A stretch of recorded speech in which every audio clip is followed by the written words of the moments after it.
You need to bundle up as you head out the door all throughout the day yet again, as that filtered sunshine will be with us before more and more cloud cover builds in as temperatures work towards the lower 30s. And again, after sunset at 5:16, that's when we can start to see this snow arriving anywhere between 7 and 9 o'clock. Overnight, the snow continues. Cloud cover with snow showers. Temperature is dropping back only into the upper 20s.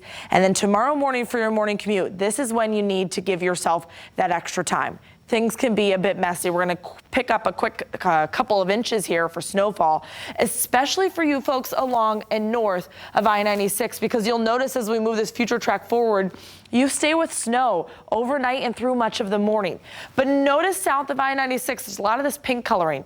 This can potentially be some freezing rain, some wintry mix. You know what that means then. Some slick spots out on the roadways. The only thing that might be our saving grace is this all might fall on snow-covered roads, which then will alleviate some of those ice and wintry mix problems that we usually run into.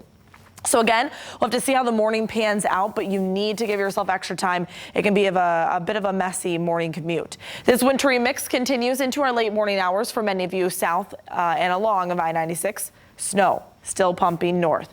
Eventually, as we get into late morning, early afternoon, you folks south of I-96 will start to transition to some light drizzle. Still snow for many of you north of I-96. And eventually, everyone will see a little bit of drizzle before this all moves out by 1, 2 o'clock. So that's why our winter weather advisory only lasts until the early afternoon hours, because we'll stay dry and quiet then for the rest of your Wednesday as we all recover from this snow. So how much snow are we talking? The brunt of it will be north of I-96. The general 1 to 2 inches, I think so, along and south of I-96. We're kind of in the 2 to 4 range in the I-96 corridor, and then 3 to 5 once you get north of I-96. So this is a quick hit of snowfall, and probably some of our higher snowfalls yet for the season. Maybe not for you folks north of I-96, but especially around the I-96 corridor. As we ring in the new year, overnight Thursday into Friday, cloud cover and quiet. But then Friday, again, we have another very similar system to what's arriving tonight. This one, though, in the meantime, will bring more of a wintry mix, maybe some freezing rain in there. And then eventually, I think we'll all switch over to rain. The big question is where will this low pressure system set up? That's still a little bit in question with our models. And then what's our surface temperature going to look like?